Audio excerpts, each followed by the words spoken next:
后来过来，这是国民党基隆市党部的发言人黄新栋来指控到基隆的罢免团体，邀请日本的新闻工作者石板明夫徛台助讲，伊要求中山会甲移民署爱马上来调查。石板明夫讲，伊去年已经摕到中华民国的国籍，有评论甲罢免的权利。黄新栋阁讲，伊查维基百科显示，石板明夫的国籍也是日本籍。伊甲石板明夫来话话，爱提出着放弃日本籍的证明，也若无外国人参加台湾的政治活动，这就是违法。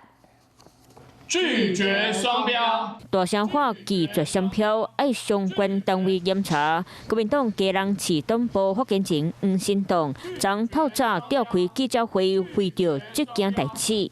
他们第二件事情呢，其实就是瘫痪台湾的政府嘛。穿硬正西装坐伫咧中议会，主持媒体人石板明夫大早日参加基隆罢团举办的罢免宣讲，那到三港徛台都含文宣的海报，模糊其名字。这并非模糊地带哦，也不是擦边球。那根据选罢法的第56条，外国人不得参与我国选举与罢免宣传活动。但事发已经2天了，中选会和移民署至今完全毫无作为。内石板民夫做罢免已经违法，黄新栋嘛提出2场检举函，爱相关单位赶紧启动调查，依法处理。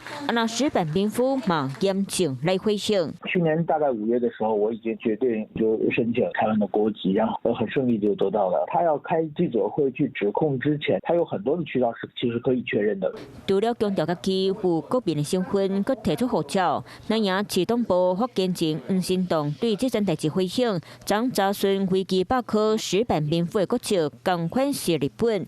不过记者会结束，随增加中华民国的国籍，国民党嘛要求是需要公开甲人讲已经放弃日本国籍的证明，若无就会有各国人插咱台湾政治行动的重大争议。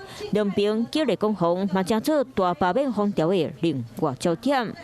Hello， 我是易景，想要抢先掌握最及时的新闻资讯吗？赶快订阅、按赞、开启小铃铛，锁定华视新闻的 YouTube 频道。